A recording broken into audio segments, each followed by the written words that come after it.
Eu quero saber de onde veio esse desejo da narração, de onde surgiu e se você pensou de fato em levar um pouco da linguagem que você durante muito tempo fez e faz no Desimpedidos para essa transmissão do YouTube, por mais que, volto a dizer, você tenha levado muito a sério, com muito conteúdo, mas também abrindo espaço para que rolasse o entretenimento, principalmente nos intervalos, com a resenha que a gente costuma falar com a boleirada. O próprio bordão nasce no Desimpedidos, né? Exatamente. Sim. Eu tentei, assim, porque eu comecei a narrar no Desimpedidos por acaso, né? Foi porque precisou, né? Não é um negócio que eu acordei um belo dia e falei assim, quero virar narrador. Jura? Não era uma coisa que veio de você, quero ser narrador? Nunca foi. Nunca, não tinha aparecido isso. Eu nem sabia que isso ia acontecer. Aconteceu porque final de 2018, começo de 2019, o DAZN veio pro Brasil. O DAZN, plataforma de esportes, né, streaming de esportes, né, veio pro Brasil. E eles queriam se divulgar, né? E eles chegaram no Desimpedidos como um veículo para que a gente pudesse divulgar a plataforma que estava chegando no Brasil. E um dos modos para essa divulgação foi, antes de lançar a plataforma, para a marca ficar conhecida, o DAZN abriu um canal no YouTube, onde as transmissões seriam gratuitas. E para levar o pessoal para esse canal do YouTube, eles entraram em contato com o Desimpedidos, querendo que a galera do Desimpedidos narrasse no canal do YouTube do DAZN. Na época o Bolívia ainda estava no Desimpedidos, estava eu e o Fred também, e na época era só nós três, né, no canal. E foi dito assim, vocês vão fazer 3 jogos lá. Só que o Bolívia não podia as 3 datas. Ele tinha algum dia que ele não podia das 3 datas. O Fred também alguma coisa, ele não podia as 3 datas. Eu era o único que podia as 3 datas. Então foi dito assim, você é o narrador, porque você vai estar os 3 dias. Eles vêm aqui, eles comentam e a gente, quando um não puder, a gente traz um comentarista. Falei assim, não, tem um detalhe, que eu não sou narrador, você sabe disso. Tem um pequeno detalhe. Você vai operar esse paciente, mas você não é médico, né? Eu falei assim, falei, bacana, legal, mas isso foi dito numa quinta-feira e o jogo era sábado. Eu falei, mas você sabe que eu não sou narrador? Vocês sabem disso. Ele, não, você mas nunca tinha narrado. Não, mas nunca. Não, você tá mentindo. Não, mas nunca. Não é verdade. Mas nunca, cara. Não, mas nunca. Aí, beleza. Aí eu sei que chegou na quinta-feira, foi dito isso. Aí eu falei, que jogo que é? Falei, PSG e Bordeaux. Falei, nossa senhora. Aí eu vi, na outra semana, o PSG ia jogar contra o Manchester na Champions. Então os caras entraram com o time reserva do PSG. Que, mano, não fazia ideia de quem era. O Bordeaux, pelo amor de Deus. Né? Aí, na sexta, eu fiquei o tempo inteiro, cara, com as possíveis escalações de PSG e Bordeaux. O PSG, né, reserva e o Bordeaux, né? Tipo, X.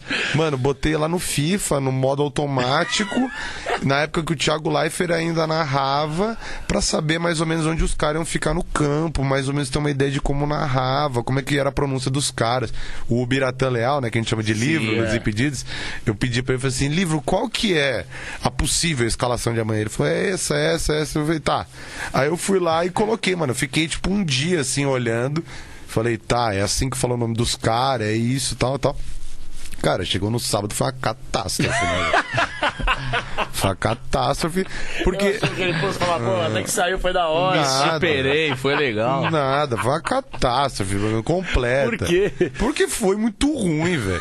Aí os caras falam assim, mas aí rolou? Velho, não rolou, velho. Foi muito ruim, velho. Eu falo isso, tipo, de verdade, assim, foi muito ruim. Porque, cara, narrar é prática, velho. É um negócio que, assim, você tem que praticar muitas vezes, véio. Acho que não dá pra você acorda um belo dia e fala, sou narrador. Eu também acho que eu nem sou narrador ainda. Eu sou talvez um moleque com potencial bom para ser, entendeu? Você não fez nenhum piloto? Não, meu piloto... quinta pra sábado você narrou já valendo. Foi valendo. Foi valendo. O primeiro. 2016 isso? 2019. 2019. Começo de 2019. E aí foi esse, foi tipo, o piloto valendo. E aí também, tipo, Foi uma catástrofe, porque assim, foi muito ruim a narração. E a gente, tipo, esqueceu que, velho, a gente não tava no Desimpedidos. Então, mano, tinha muita gente assistindo que não fazia ideia do que era Desimpedidos. Que era Chico, que era Bolívia, que era Fred. Então, mano, era tipo uns comentários 15 sem se espalhar. Mano, porque teve uma hora que, assim, no começo eu até tentei, tá ligado? Mas aí depois a gente virou uma avacalhação, cara, que aí, tipo, uma avacalhação com respeito, mas, mano, virou tipo uma catástrofe, né? Foi 1-0 o jogo foi uma porcaria e tal. Mas quando acabou, alguma coisa me motivou lá dentro que eu falei assim, gostei disso aqui. Apesar de não fazer a mínima ideia de como é que faz. Agora eu vou aprender. Eu gostei, eu vou aprender. Da hora. E aí teve mais 2 jogos. E aí eu fui pegando gosto pra aprender. Então eu fico muito feliz hoje com ver todos os comentários assim, pô, tá narrando muito bem e tal, não sei o quê. Mas, e não é tipo papo assim de ai, olha só, meu Deus. Não é porque eu acho que mesmo, tipo, como eu já falava quando eu fazia, desde a época de teatro, eu acho que assim, o ator, o cara nunca vai ser, eu sou ator e já era. Acho que ator é um bagulho de transformação e pro resto da vida o cara que é ator vai aprender o resto da vida. E eu acho que narrador é a mesma parada, tá ligado? Eu sou talvez um moleque com um potencial legal pra lá na frente virar um bom narrador. Eu acho que eu tô num caminho legal e tô me esforçando pelo menos pra isso. Se lá na frente não der certo, ficar muito chateado, cara.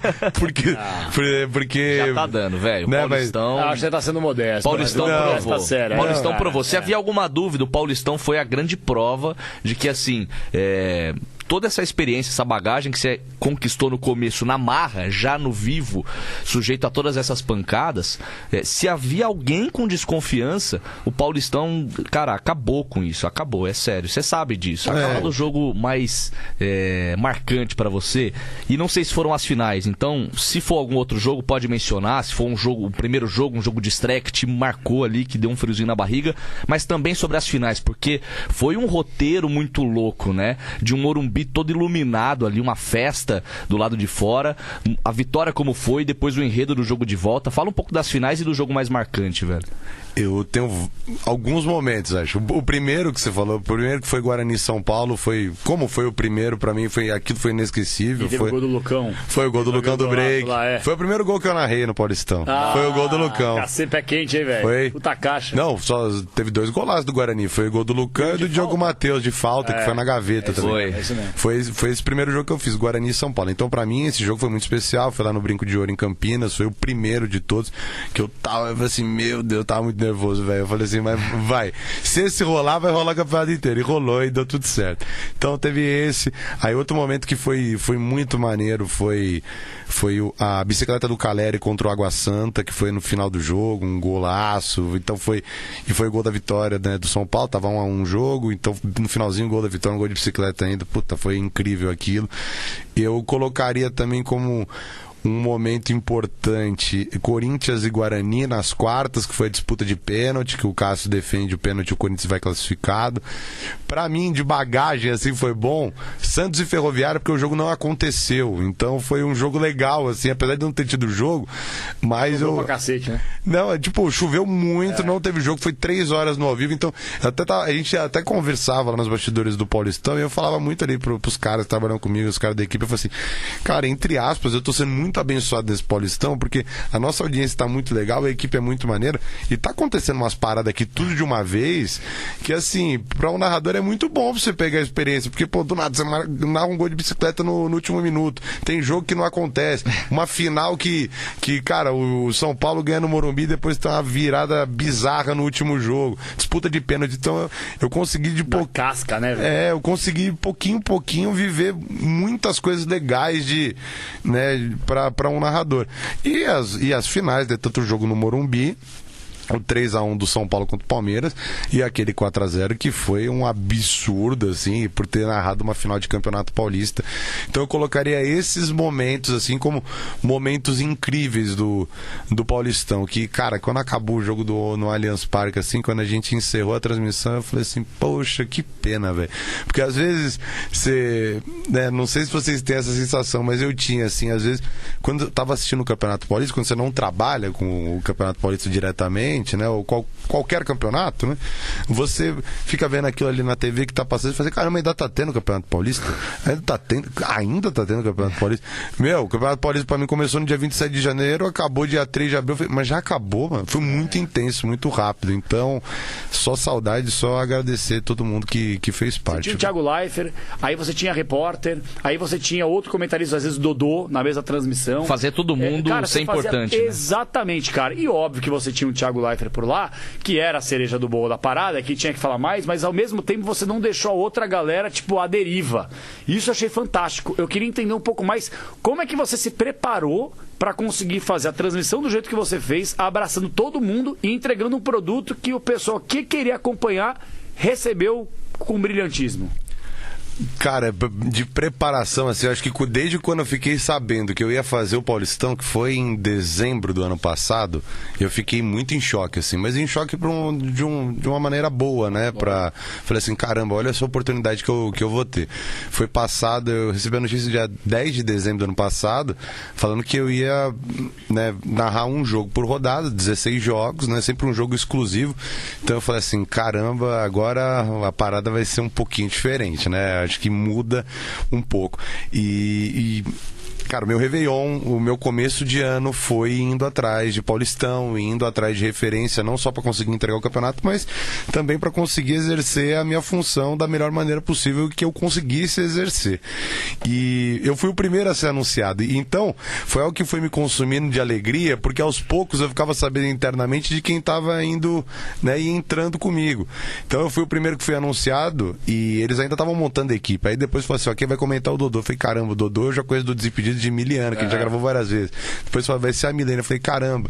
E aí falaram do Jaquito, falaram do Ale Oliveira, da Bianca Molina. Aí eu fiquei sabendo que a Ale Xavier ia apresentar. Aí eu falei assim, caramba, são pessoas que eu sempre vi e tem pessoas também que já fazem parte da minha história dentro do Desimpedidos, ou enfim, minha história dentro do YouTube, que pode dar um balanço, mas eu falei, caramba, só pessoa legal e só, cara, gente maneira pra fazer parte. Então isso foi algo meio acolhedor, assim, né? Ao mesmo tempo que você pega e você fala, caramba, tem uma responsabilidade gigantesca, do mesmo lado, assim, você fala, caramba, mas tá tudo bem, que eu tô... Não era um outro ninho, né? Você conhecia a galera já, né? Eu tô com a minha galera, né? Querendo ou não. Eu tô com a minha galera. Claro, não conheço todo mundo. O Ali Oliveira não conhecia. Então, cara, muito legal. O Jaquito também. A Bianca eu também não conhecia. Mas do primeiro dia que a gente se encontrou, eu falei assim, meu, tô em casa. Isso vai ser muito legal. E esse foi o nosso começo de time lá dentro. E foi assim até, acho que a 6ª rodada.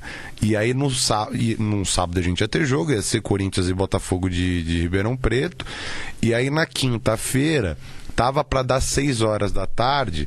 Aí a Michele Chalup, que trabalha com a gente, ela falou assim, meu, preciso te ligar, que vai ter um negócio que vai sair aí que a gente, meu, tá numa correria que nem conseguiu. Eu falei, o que foi? Era tipo 10:06, porque 6 vai ser a notícia. Eu falei, o que ela? O Thiago Live vai fazer a transmissão com você. Eu falei, como assim, cara? Ela, tudo bem? Eu falei, lógico que tudo bem, você tá louco. Tá louco, tudo bem. Ela falou assim, ai, que a gente tava tão corrido, nem conseguiu te avisar. Eu falei, pelo amor de Deus, cara, que me avisar. Só, meu, vamos ficar sabendo disso.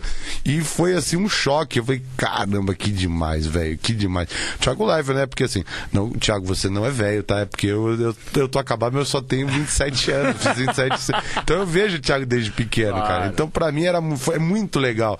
Você vê, caramba, o Thiago Leifert, que tava afastado do esporte, vai voltar pra uma transmissão no YouTube com a gente fazendo. Então é uma responsabilidade e um orgulho muito legal. Assim, caramba, ele tá voltando e vai fazer com a gente, tá? A gente vai fazer a volta do cara pra cá. Isso foi muito maneiro. E aí ele fez esse jogo. E aí ele ficou um tempo e aí ele volta direto para as fases finais. Então, para as quartas, semi, as 2 finais, ele foi direto com a gente. E ele é um dos fatores assim principais, acho que para deixar essa... talvez deixar mais leve isso de jogar para todo mundo. Porque antes do Thiago chegar, como a Ale os Alês, né, a Ale Xavier e o Ale Oliveira que faziam a apresentação do pré-jogo, e depois jogava para mim quando o jogo ia começar, e aí daí eu ia narrando até o final e ia comandando até o final. Mas com a entrada do Thiago, o Thiago virou meio que como se fosse um host host mesmo, e ele abria a transmissão junto com a Ale e com a Ale Oliveira e com a Ale Oliveira e com a Ale Xavier, e aí ele ficava mesclando isso de jogar um pouco pra mim, aí voltava pra eles. Então ele foi realmente esse host, e foi algo que, caramba, me ajudou muito. E é muito louco você tá com um cara do teu lado que é muito bom. Tá louco. É muito louco, porque assim, querendo ou não, você vai aprendendo por osmose, sabe que o cara abre a transmissão como se ele tivesse fazendo um sanduíche de presunto e queijo, sabe? Assim, é muito natural, assim. Cara, é muito doido, né? Eu queria que você explicasse. Um cara que é ator, foi ator a vida toda, formado em PP, não era viciado em futebol e virou narrador. Coisa de maluco, né? Coisa de maluco, cara. Coisa de maluco. É completamente aleatório. Mas, de algum modo, assim, eu acho que são caminhos que, sei lá, se cruzaram naturalmente, né? Quando eu sempre falo isso abertamente, que eu não era um cara ligado ao futebol, que eu não estava tão dentro do futebol, mas na minha infância eu era muito por conta do meu avô. Que meu avô era São Paulino doente, né? E putz, sempre acompanhava o São Paulo. Todo jogo de São Paulo ele me ligava, podia ser 9-0 ou 1-0, todo gol de São Paulo ele me ligava a cada gol que saía. Então, desde pequena, a minha ligação com o futebol sempre foi muito grande. Eu acho que eu acabo perdendo isso quando o meu avô acaba falecendo, e aconteceu por circunstância do momento que eu estava entrando no teatro de cabeça e falei assim, é isso que eu quero fazer na minha vida. Então, o meu distanciamento quando eu sou mais novo é por conta do meu avô, e a minha aproximação também era por conta do meu avô. E o meu avô morre quando eu tenho 13 anos, que é mais ou menos a época que eu coloco que eu quero ser ator, quero fazer teatro e tudo mais. E quando eu entro no teatro, eu fico apaixonado por aquilo e eu falo, eu quero fazer isso pelo resto da minha vida. E muito do que eu peguei, né, depois que eu comecei a narrar, e dentro do futebol, que eu já estou no Desimpedidos desde 2016, estou 6 anos no canal, a narração, que foi algo que surgiu lá dentro, foi onde eu falo que, cara, eu encontrei o meu teatro dentro do futebol, que eu sempre gostei de contar história, desde pequenos para meus amigos, né, para minha família, para as pessoas próximas. Sempre gostei de contar história, seja ela engraçada, seja história, ó, preciso te contar um negócio, para o pessoal ficar meio preocupado. Sempre gostei de contar, sempre gostei de narrativa. E quando eu descobri, tive a oportunidade de começar a narrar, eu falei, caramba, isso aqui é o teatro do futebol, porque isso aqui é uma linha que tem começo, meio e fim, você pode colocar a emoção que você quiser. E eu falei, meu Deus, é isso aqui, eu poderia fazer isso pelo resto da minha vida. E talvez, né, tô aprendendo muito a cada jogo que eu tô fazendo. O Campeonato Paulista foi, enfim, acho que o maior momento, assim, que eu vivi tentando exercer essa função, e, cara, tá sendo muito legal. Então, se você pega, talvez pela ótica de o cara faz teatro, tá narrando futebol, às vezes a pessoa não entende, mas se aprofundar um pouquinho, fala, caramba, no final das contas tem tudo a ver mesmo, sabe?